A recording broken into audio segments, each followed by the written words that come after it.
Buenas noches, bienvenidas, bienvenidos.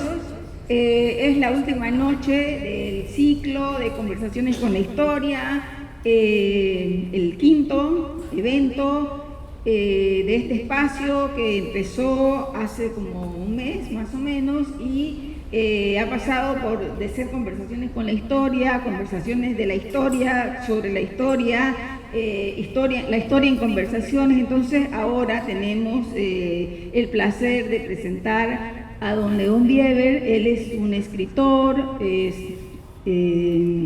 ha estudiado ciencias políticas, tiene un doctorado en filosofía. Le damos la bienvenida, muchas gracias por hacer este cierre con broche de oro de la última noche. También queremos avisar que realizaremos nuevos ciclos también con diferentes temáticas y para generar justamente este espíritu, este debate, este encuentro, estas conversaciones que tanta falta nos hacen en un contexto donde estamos discutiendo muchas cosas de las luchas políticas, de las peleas económicas, pero sin embargo dejamos de mirar los temas estratégicos que tienen que ver con nuestra historia, que tienen que ver con debatir, con conocer, con preguntarnos. Entonces esta es la noche en la que tendremos a don León Bieber. Bienvenido, por favor, adelante.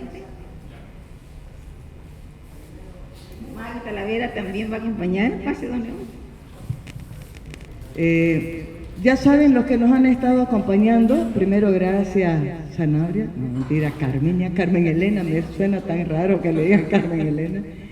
La modalidad, ustedes saben, nosotros comenzamos primero cediéndole la palabra al invitado de la jornada para que haga primero una exposición y sobre lo que él comente o lo que él exponga, perdón, vamos a hacer una conversación, más que un análisis del libro y todo, es una conversación. Y después, por supuesto, piedra libre para todo el mundo, ¿no? Buenas noches, estimado público. Ahora me escuchan. Bueno, el libro mío, Presencia Judía en Bolivia, la ola inmigratoria de 1938 a 1940, ¿me escuchan? Sí, tiene 6 capítulos. Yo voy a exponer solamente una parte del capítulo 3, porque me parece que se da más para conversación, para discusiones, que es la problemática de la integración sociocultural. Se calcula que la cantidad de judíos en 1940 era de alrededor de entre 10 y 12.000 personas. De ellas quedaron 7 a 8.000 en la época en la que yo voy a exponer. En todo caso, era la comunidad extranjera de inmigrantes más grande de Bolivia, hasta que salieron en los años 50 la gran mayoría, volvieron a migrar.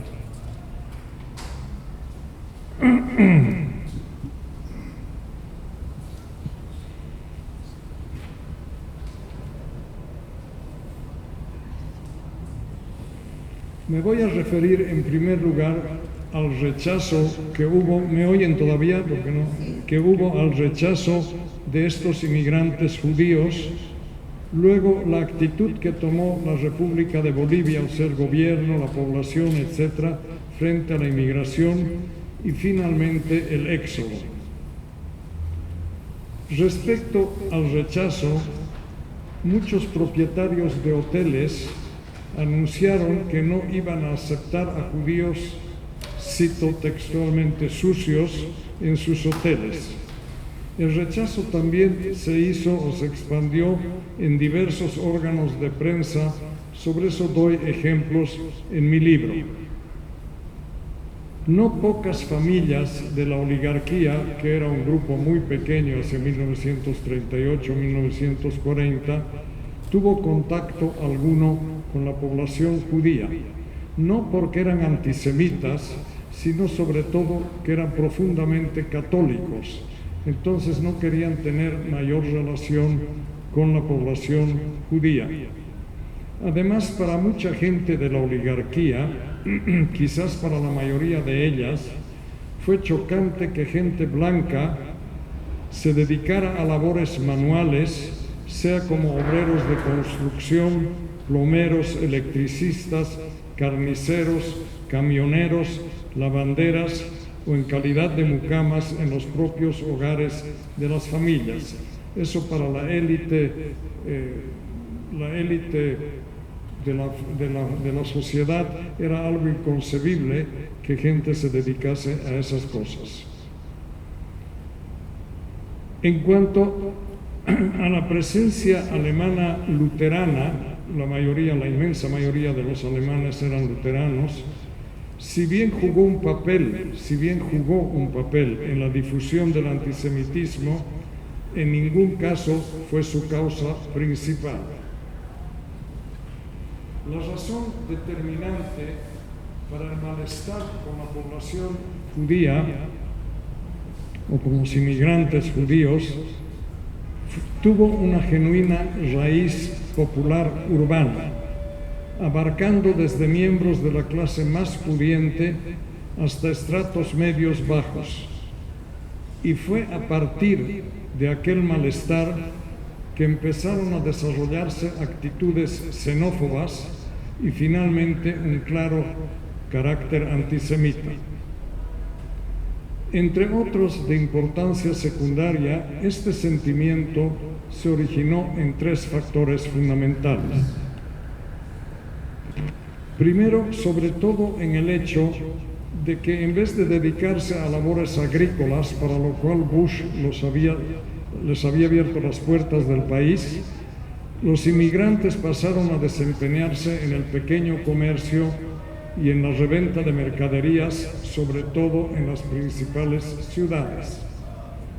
En segundo lugar, debido justamente a esta masiva inmigración, se elevaron fuertemente los precios de alquileres y de comestibles de una manera realmente muy fuerte. Finalmente estaba la acusación de que aquellos forasteros habían adquirido una posición de monopolio en el comercio. Estas imputaciones tuvieron importante difusión debido a la masiva migración judía que se dio en momentos en que el país enfrentaba una crisis económica muy grande, debido sobre todo a la crisis mundial de 1932 a 1935 y debido también a la guerra con el Paraguay, que duró del 32 al año 35.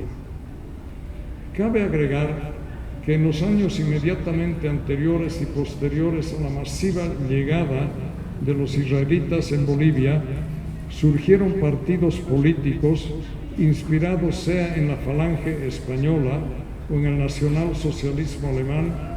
Consecuentemente, ellos también asumieron actitudes marcadamente antisemitas.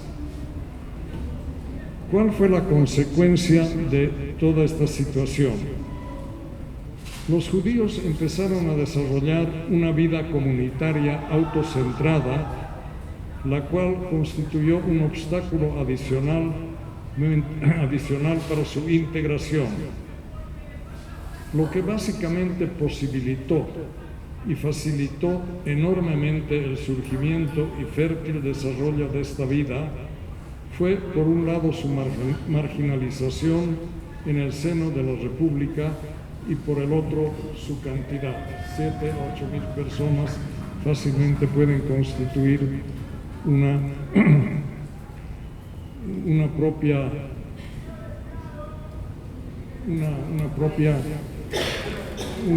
colectividad. A un grupo de entre 7 y 8 mil fugitivos apátridas arribados en el seno de una sociedad que era desconocida y extraña y en el cual rápidamente percibió su otredad, no les resultó difícil optar por organizar su propia vida cotidiana. En este caso doy un ejemplo que me voy a ahorrar ahora, por ejemplo,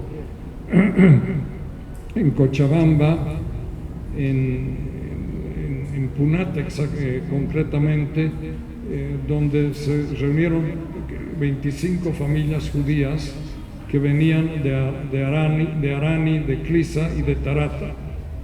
Ellos se reunían conjuntamente en las altas fiestas religiosas de la fe mosaica. En el correr de los años 1939 y 1940 se crearon comunidades y centros israelitas en Sucre, Oruro y Potosí.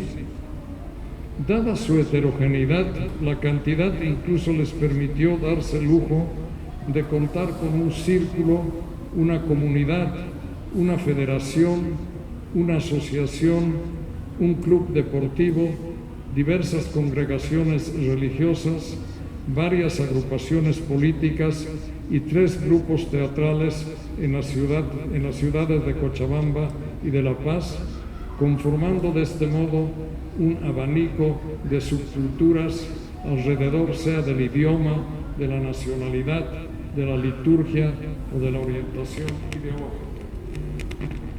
A la comunidad israelita fundada por judíos alemanes se debe la creación de 2 organizaciones que habrían de jugar un rol de importancia fundamental no solo para la propia colectividad hebrea, sino también a nivel nacional: el Club Deportivo Israelita Maccabi y el Colegio Boliviano Israelita.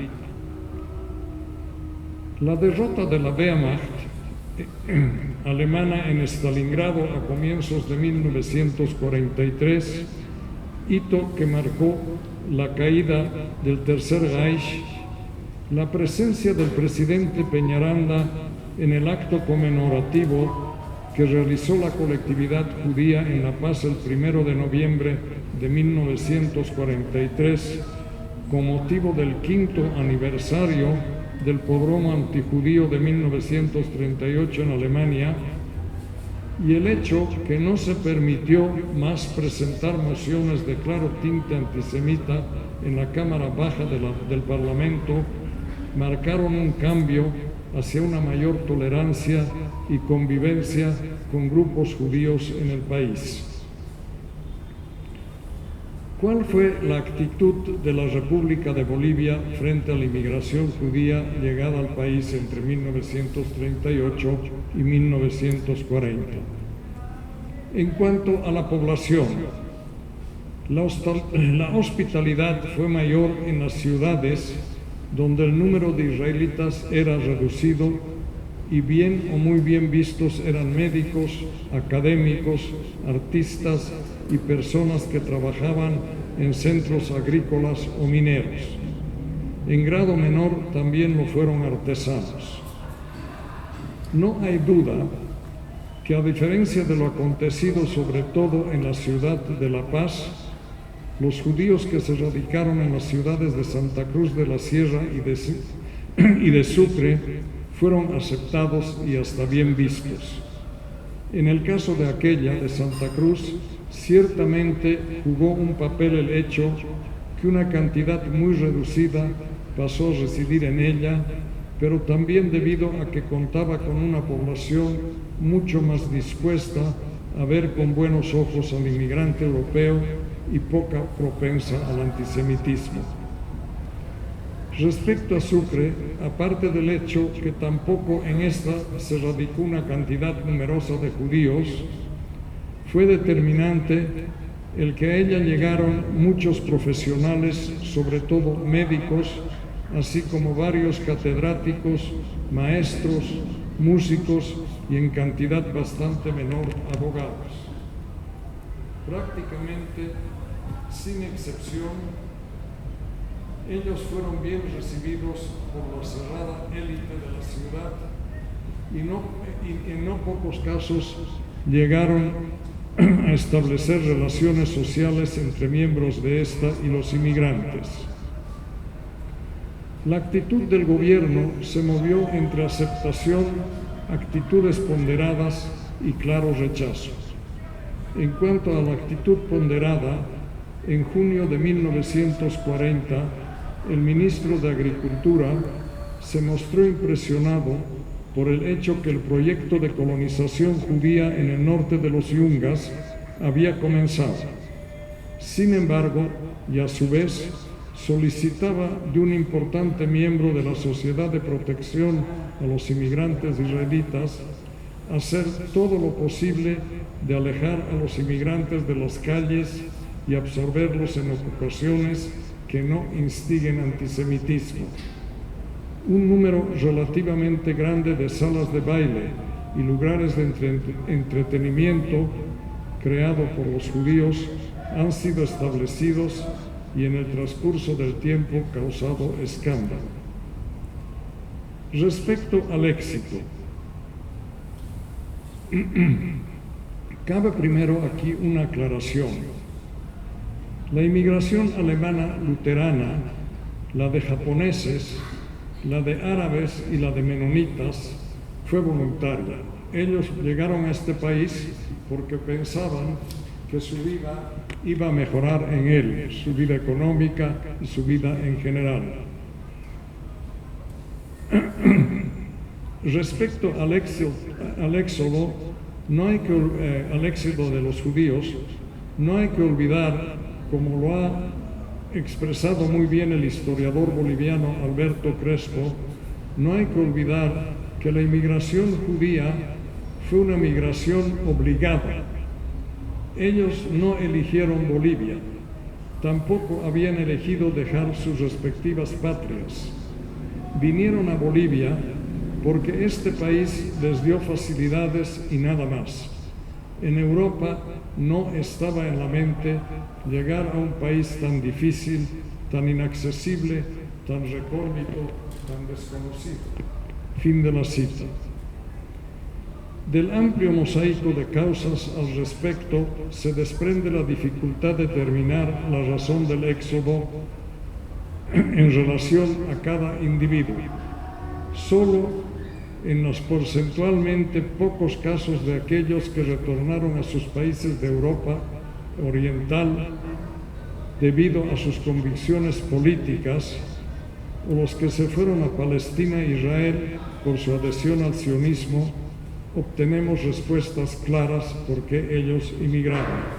En cuanto al resto, vale decir a la abrumadora mayoría, resulta imposible determinar móviles puntuales nítidos como podría ser el credo, las dificultades con el idioma, el antisemitismo, la competencia por puestos laborales, las turbulencias políticas, etc., para explicar este proceder. Lo que sin embargo debe recalcarse es que no se ha encontrado un solo caso en el que la falta absoluta de medios económicos haya llevado a un israelita a buscar otros horizontes. De las biografías consultadas y sobre todo de las respuestas obtenidas en las entrevistas, más o menos 114 entrevistas, tampoco hay duda que el proceso emigratorio solo puede explicarse por una amalgama de motivos en los cuales se condensó el shock inicial frente a un mundo diferente en todo aspecto al conocido, con la subsiguiente dificultad de adecuarse, más aún de integrarse a él. Vale decir, a una yuxtaposición de causas socioculturales que determinaron que los inmigrantes judíos que abandonaron Bolivia no consiguieron sentirse parte de la realidad nacional.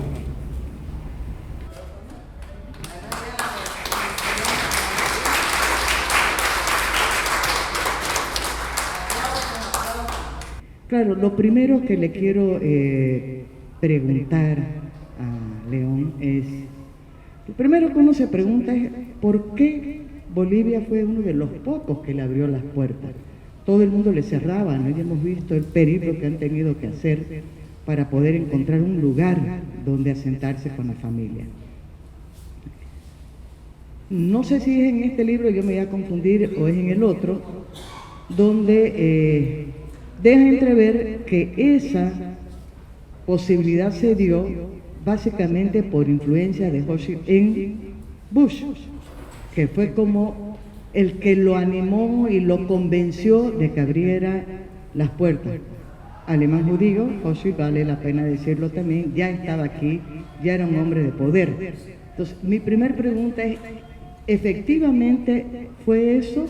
¿O cuánto peso puede tener también? Porque si uno hace una lectura de lo que significó el gobierno de Bush, tenía una visión distinta, ¿no? Venía con un ideal nacionalista. Se habla también que quería poblar este país que estaba tan despoblado.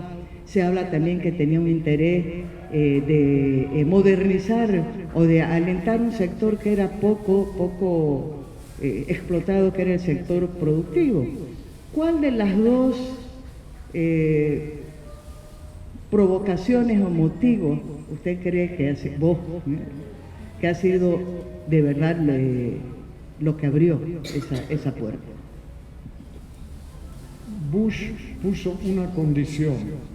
Él esperaba que estos inmigrantes se dedicasen a la agricultura, es decir, que vayan al campo a trabajar. Esa fue su idea y por eso los recibió. Y claro, eso falló porque los judíos, por una tradición desde que los expulsaron de Palestina o de Israel con el segundo templo, no eran más campesinos ni eran agricultores, sino se dedicaron a tareas urbanas, al comercio o a profesiones libres. Entonces la idea de que vayan a trabajar al campo falló, no tuvo lugar. Algunos fueron, muy pocos de todos los 7.000, 8.000, los demás se quedaron en las ciudades y esa fue la razón. Fundamentalmente eso. Claro, y lo otro, me quedé pensando, algo que voy a destacar, y ahí también le voy a preguntar a León, es, todos sabemos un poquito, ¿no?, de la historia de cómo han sufrido los judíos la persecución, y no solamente en el periodo del nazismo. Y digo yo, una extraordinaria capacidad de sobrevivencia y de, aunque no fuera el caso de Bolivia, que después vamos a hablar de adaptación, porque si uno piensa solamente en este periodo, en el éxodo por la expulsión del régimen nazista, uno ve todos los problemas ya con los campos de concentración, la expulsión, la travesía en barcos, no sé cuántos días, ¿no?, la falta de alimentación, el cierre de la frontera, pero incluso en el caso de Bolivia, sometidos al famoso escándalo también que hubo con las visas, cómo los extorsionaban, más o menos parecido. Yo no podía dejar de hacer un parangón con lo que estamos viviendo ahora, pero llegar también, como se dice ahí, se pone también a un país completamente distinto, con la lengua distinta, la religión diferente, árido, desconocido. Digo, esa extraordinaria capacidad de sobrevivencia sí me llama la atención. ¿De dónde viene? Yo creo que eso se da cuando un grupo cae en otro hábitat y tiene que ver cómo arreglárselas.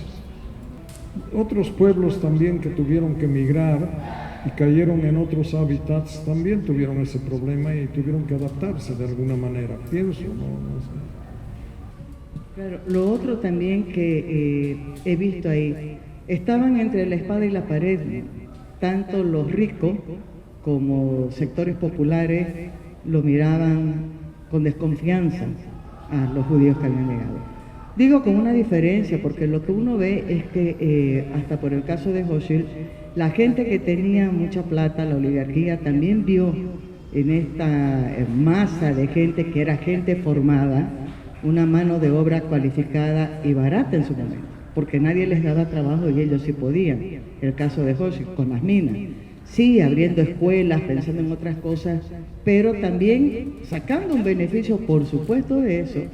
Creo que era menos el rechazo que había, no sé, de ese sector adinerado, rico, que del sector más popular, que sentía como si fuera una competencia.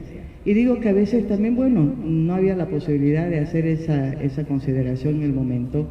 Las condiciones en las que llegué, y vos bien las remarcás, era una coyuntura muy difícil, con una crisis económica provocada por los conflictos, después la Segunda Guerra Mundial, y Bolivia misma, que salía de la Guerra del Chaco, y un periodo de muchísima inestabilidad, porque ahí me puse a revisar, y qué locura la cantidad de gobiernos que se sucedieron en todos esos años, y además con cosas violentas, ¿no?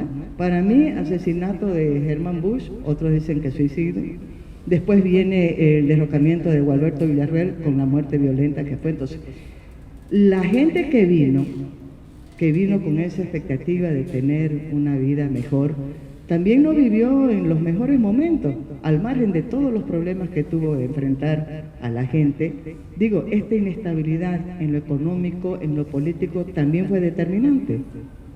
Claro, ¿cuánto pesó también en la decisión de irse, porque fue masiva esa partida, el hecho de que estuvieron viviendo esos pocos años en un país que tenía muchísimos conflictos, no solamente dificultades económicas, sino también políticas? Es difícil explicar por qué se han ido, porque hubo otros grupos, como los menonitas, por ejemplo, o los árabes, que sí se adaptaron al país. Este no fue el caso con la población judía. No sé si fue en parte el rechazo de la población misma, los problemas con el gobierno, no lo sé. Es difícil explicar por qué se fueron, ¿no? No se sentían bien en el país, eso es evidente, no era el hábitat al que ellos estaban acostumbrados. Pero a los que se quedaron aquí les fue muy bien, fueron muy pocos evidentemente, pero ascendieron económicamente, socialmente, pero quedaron muy pocos, ¿no? La mayor parte de la colectividad judía que quedó se radica hoy en Santa Cruz de la Sierra, ya no en La Paz ni en Cochabamba. Claro, ahí queda ese interrogante, ¿no? ¿Qué fue lo que provocó? Porque es que no fueron poquitos, fue más de la mitad, casi 2/3 de los que habían llegado que se fueron. Y yo viendo un poco, solamente en el caso de Bolivia y de Paraguay, hay este fenómeno así masivo de los judíos que llegaron, estuvieron poco tiempo, a diferencia de Argentina, Chile y otros países. Por eso me llama la atención, digo, no era solamente una cuestión de las dificultades de los judíos, algo tenían en particular Bolivia o en su momento Paraguay para haber expulsado, digo, a tal cantidad de judíos, ¿no? Me queda esa interrogante, sí. Usted habla mucho, vos hablas mucho del enclaustramiento sociocultural, deportivo, religioso, incluso de los judíos, la dificultad de ser parte de la sociedad. Bueno, estaba ahí una capa muy débil, muy fina, cuantitativamente muy pequeña de la oligarquía. Con ellos era muy difícil porque ellos por su lado tampoco no querían tener mucho contacto con los judíos. Después estaban las clases medias. Ya es más difícil explicar por qué no pudieron compenetrarse con las clases medias, pero estaba la abrumadora mayoría de la población, que eran los indígenas, que no tenían derechos tampoco, ¿no?, con los cuales los judíos realmente no podían empezar nada, ya sea por el idioma, por la cultura, por lo que sea, ¿no? Entonces yo creo que eso es lo que llevó a que finalmente dijeran, nos vamos, ¿no? Los otros grupos parece que se pudieron asimilar mucho mejor, ¿no? En el caso de los árabes, en el caso de los menonitas. Entonces, tal vez porque era un grupo muy grande también, ¿no? Era 7.000, 8.000 personas crean ya una comunidad de por sí, ¿no?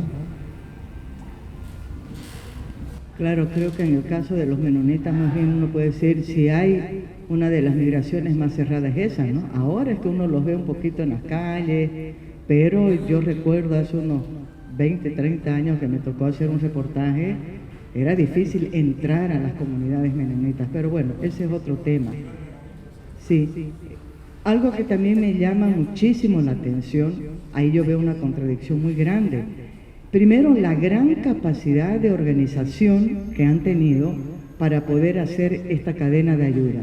Yo he contado más de 20, 30 instituciones, organizaciones, clubes, colegios, de todo que se hicieron.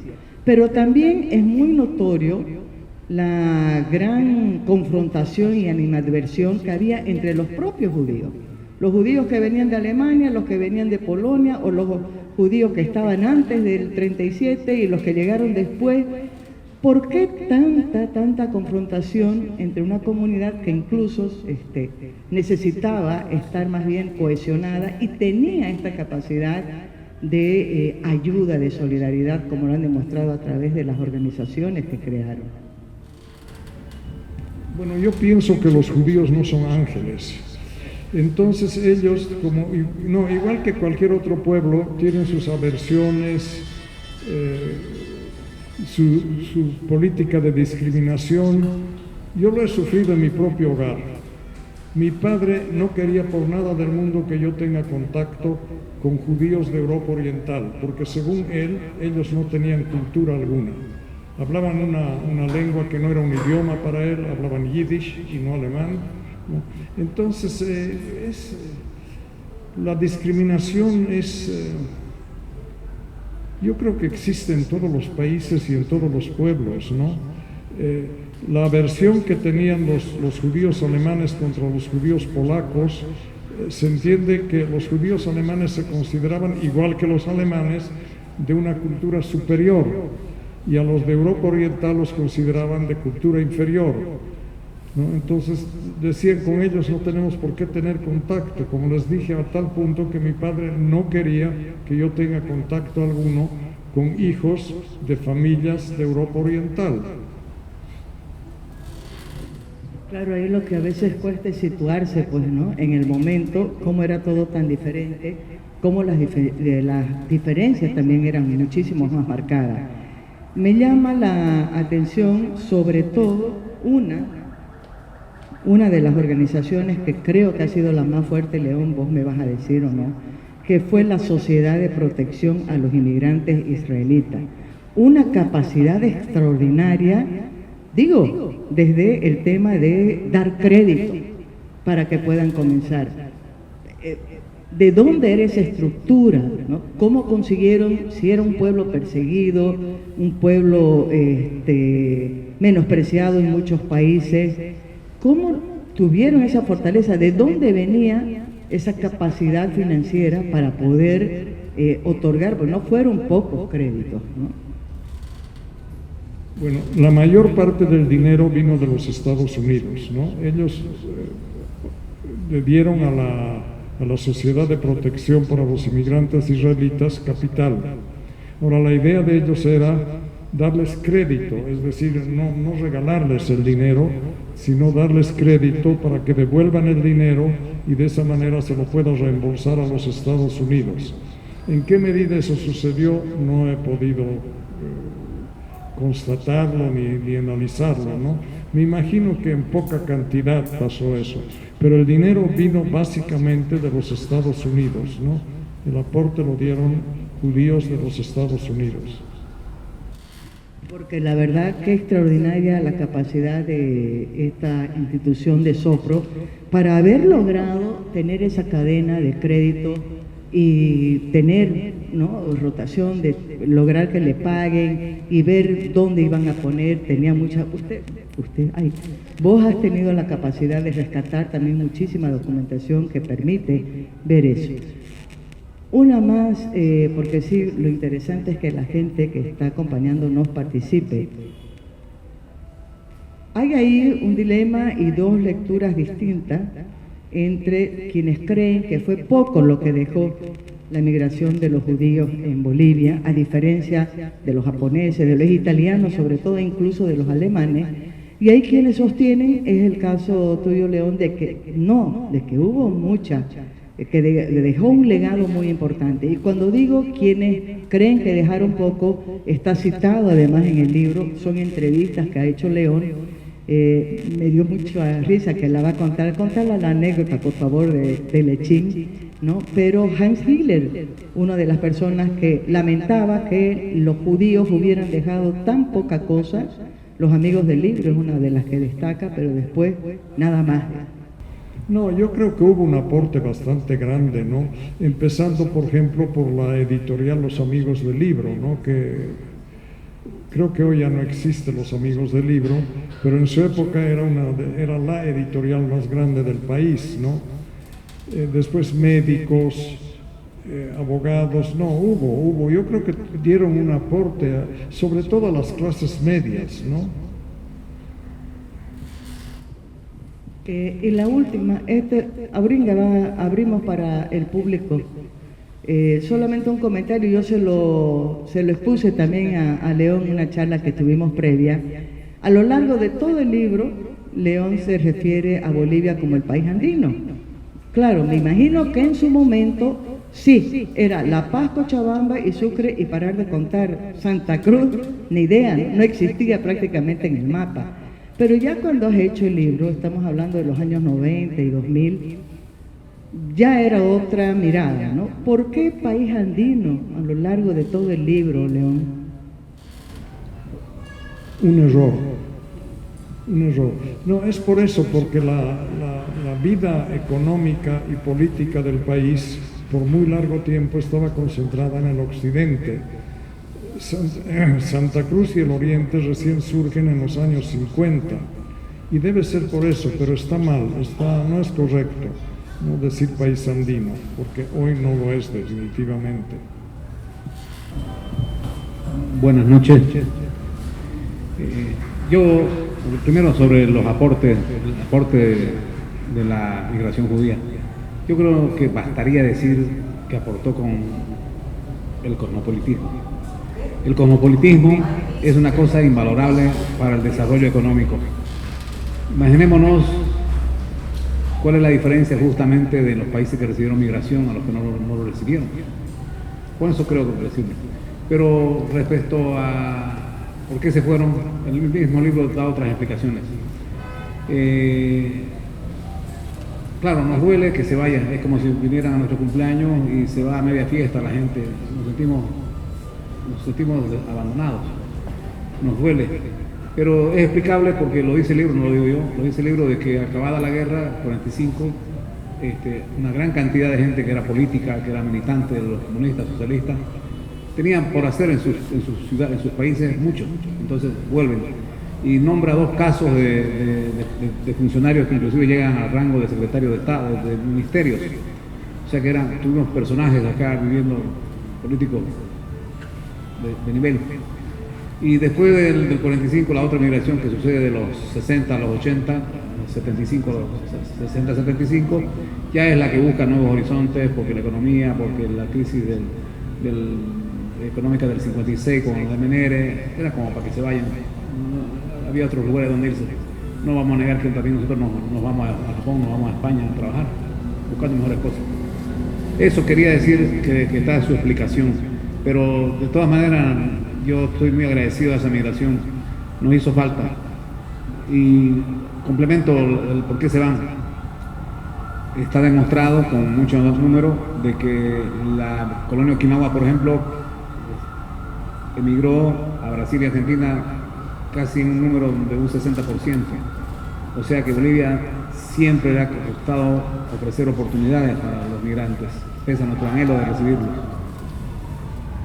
En realidad esta historia es un poco, lo comparan con la misma historia de la lista de Schindler de la película, pero multiplicado por 15, que son como 15.000 judíos que son salvados del exterminio gracias a Mauricio Hoschel, ¿no? A través de este empresario minero. Es una historia es una historia como la de lista de Schindler, pero mucho más grande, ¿no? Por la cantidad de gente que se salvó. Un poco explicando y lo que yendo por el lado de lo que decía Ricardo, el gobierno boliviano, parte del fracaso lo tuvo, porque fue un fracaso, lo tuvo el gobierno boliviano, porque al igual que los japoneses, que fueron los que después vinieron a reemplazarlos a los colonos judíos, se les prometió tierras, 50 hectáreas de tierra y carretera. Y cuando llegaron los colonos japoneses no había carretera y eso era monte y tenían que pelear con los leones, ¿no? Entonces los judíos eran clase media, intelectuales, comerciantes, no eran agricultores. Y los menonitas obviamente se adaptaron perfectamente porque eran agricultores, ¿no? Y los árabes, bueno, pues porque fueron mejores supervivientes. no tuvieron problemas, no sé, religiosos para incorporarse a la sociedad boliviana. Y la historia esta de esta migración boliviana no termina ahí, ¿no? Si recuerdan ustedes, hay una canción compuesta por el uruguayo Jorge Drexler, que es de ascendencia judía, que como homenaje o gratitud por haber sido salvados, digamos, tiene una canción compuesta que se llama Bolivia, precisamente, ¿no? Lo que para él significa el nombre de Bolivia, ¿no? Lo escribe en el momento en que estaba el auge del proceso del MAS y la izquierda en Latinoamérica pegando fuerte, ¿no? Y él, como es de esa tendencia, quiso recrear ese nombre Bolivia, componiendo una canción hablando de la experiencia, porque él es nieto, es hijo de uno de esos inmigrantes judíos que pasaron por Bolivia y acabaron en Uruguay, ¿no? Gracias. La unión es religiosa, ¿no? O sea, son judíos, pero había mucha diferencia cultural entre en función del origen de los judíos. Y la otra pregunta es, ¿dónde estaban concentrados? Pues entiendo que es en La Paz y Cochabamba principalmente. Buenas noches. Primero, muchísimas gracias. Esperé ansiosa esta conferencia. Primero porque vengo de un pueblo donde dicen que se asentaron muchos judíos desde, vamos a decir, desde la época precolonial, no, mejor dicho, colonial. Valle Grande, ¿ya? Él ha hablado y se ha reducido al tema de la época de, digamos, de los nazis, pero hubo la primer llegada de judíos sefardíes, porque en 1492 en España también los echaron, ¿no? Por los mismos motivos que sabemos históricos. Entonces de ahí, de esos judíos sefardíes, vinieron muchas embarcaciones, e incluso Ñuflo de Chávez, me he leído bastante para venir acá, además que ya me había leído hace 5 años, no el libro porque lo espero leer con ansia, ¿ya? Entonces yo lo que le quería preguntar es que si usted con su familia llegó y pudo tal vez encontrar algún descendiente de esos primeros judíos sefardíes que llegaron, vamos a decir, con los conquistadores, con Ñuflo de Chávez, que ingresa y funda Santa Cruz en 1561, y algunos se asentaron efectivamente en Potosí, Sucre, y después se vienen por Valle Grande a los valles, ¿ya? Entonces esa es mi pregunta en realidad. Y la otra situación es que cuando le preguntaba a Maggie, por ejemplo, a usted cuáles fueron los motivos, leí algún documento. La verdad que la historia hay que contarla como es, ¿no?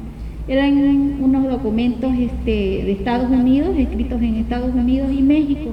Y una de las cosas que dice efectivamente que es porque los judíos, por esa grandeza que tienen, y además no es desconocido, que tienen una gran habilidad para el comercio, son los grandes jerarcas, vamos a decir, económicos del mundo. Entonces ya Bolivia les quedaba chica, no tenían peligro para irse a otras ciudades y ellos se van por eso, porque acá no les cubría el país las expectativas. Y como una anécdota encontré ahí, no sé si de los judíos que vinieron por el nazismo o los primeros sefardíes, que dice que les querían enseñar idiomas, por ejemplo en Sucre, nadie quería aprender, le querían enseñar artes, nadie quería aprender. Entonces al final les enseñaban a tejer, a coser las mujeres, ¿no? Y también que fueron los primeros que pusieron pastelería, por ejemplo en La Paz. La primer pastelería dice que la pusieron los judíos, familias judías. Entonces esa es mi pregunta, si se lograron encontrar esas generaciones de judíos sefardíes con los alemanes. Gracias. Hay dos preguntas concretas. Una es la que hace Mancho, ¿no? Ya me olvidé qué preguntaste. No. ¿Cuáles eran las diferencias culturales que habían entre los judíos? ¿Por qué era tan grande? ¿Qué era lo que de verdad los diferenciaba si los unía la religión? ¿No? Esa es tu pregunta. Y la otra que me parece interesante, está haciendo relación, el libro tiene un periodo, 1938 al 43, ¿no? Al 40. Pero la pregunta es, ¿qué has podido descubrir alguna raíz por ahí de los primeros judíos que llegaron allá por los años 1800 más o menos, ¿no?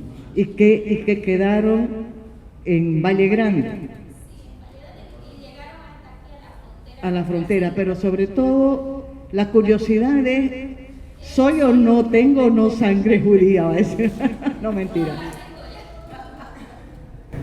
No, sobre la inmigración de judíos sefaraditas no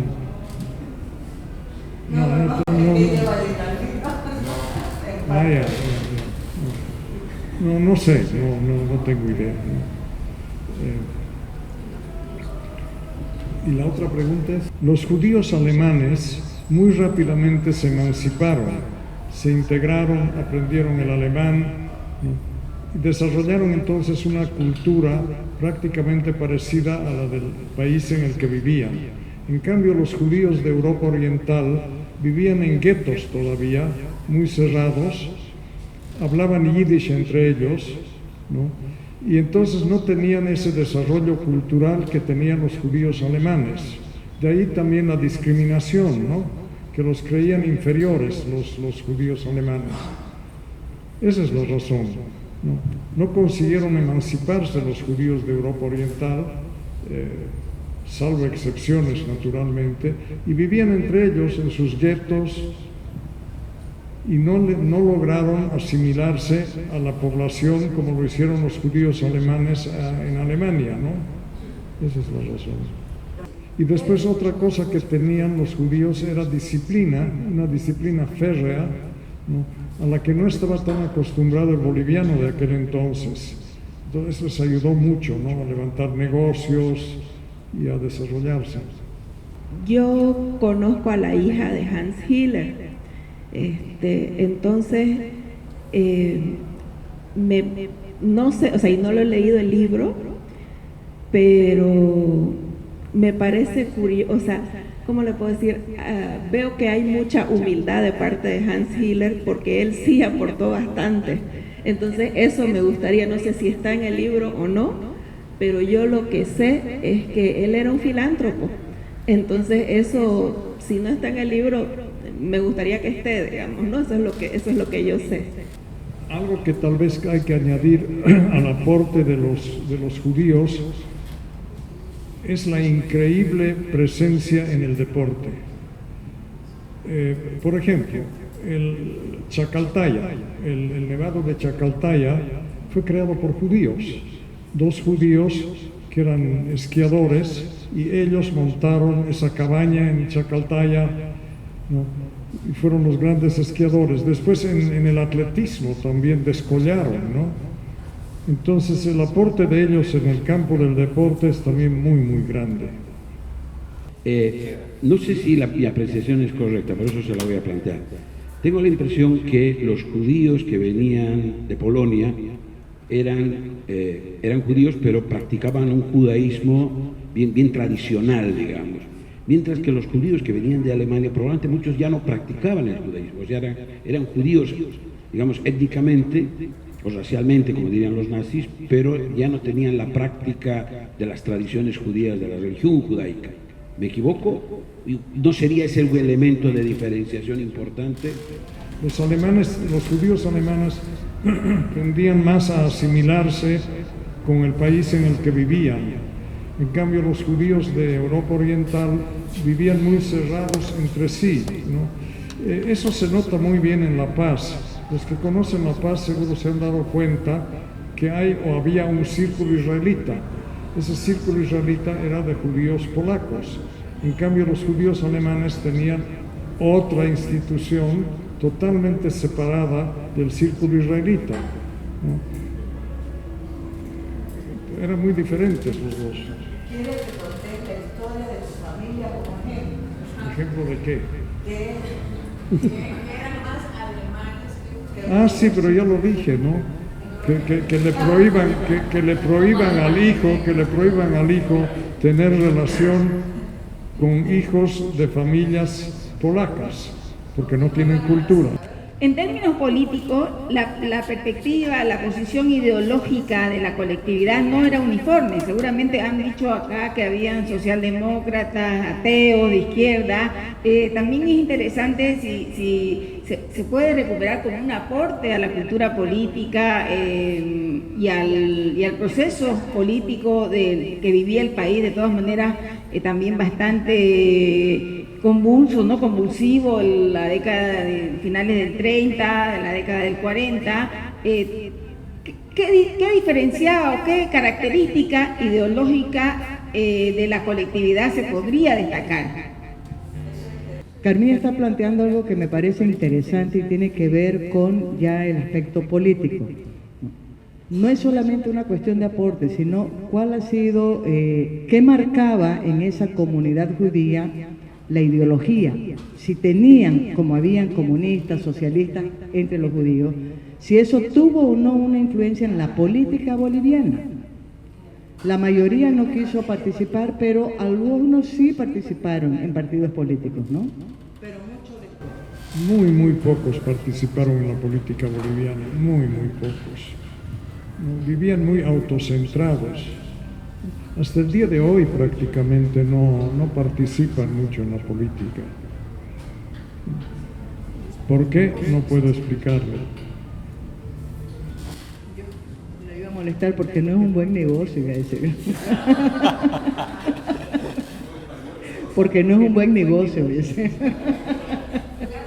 Se critica o se acusa más bien justamente a los judíos de ser comunistas, de ser socialistas, los agitadores. Pero usted en su libro cita casos, muy poquito, pero lo cita, casos de judíos que se juraron al MNR. Hubo presencia, y que está citado en el libro, de algunos judíos que tuvieron una vida política partidaria, sobre todo en el MNR. Pero deben haber sido muy pocos, muy pocos.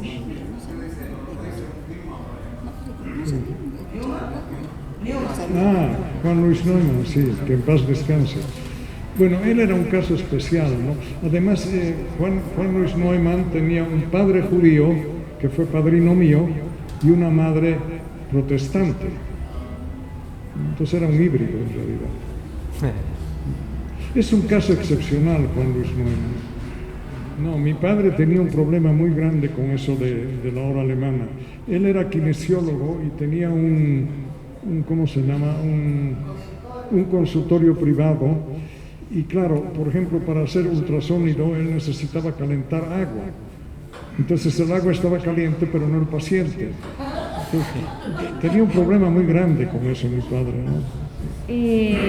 Yo quería saber si, porque los alemanes también, los nazis, huyeron igualmente, ¿no? Cuando fueron vencidos, vamos a decir así, y fueron por todos los países.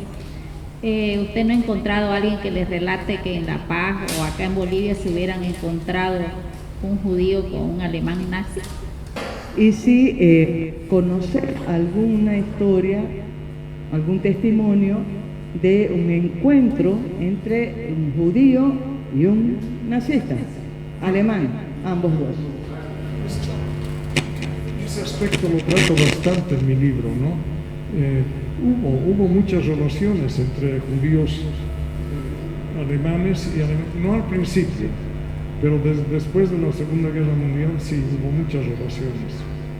Vamos cerrando entonces este ciclo, esta charla, para prometerles que volveremos nuevamente, creo que en octubre, agradeciendo nuevamente a Maggie y la presencia de todas y todos ustedes esta noche. Creo que Ricardo sería bueno que diga unas palabras porque es el artífice de todo el Supremo. Bueno, muchas gracias por decirlo, Carmiña, por decirlo, creer que es así. Yo creo que en el fondo todos nos gusta esto. Lo hacemos por gusto, lo hacemos por cariño a los libros, porque queremos escucharle a los autores de cerca, porque nos gusta discutir. me gusta pensar de repente, escuchar otros pensamientos diferentes y ojalá podamos hacer otro ciclo interesante, ya nos van demandando otras ideas, ojalá se pueda y necesitamos su compañía, su apoyo. Gracias.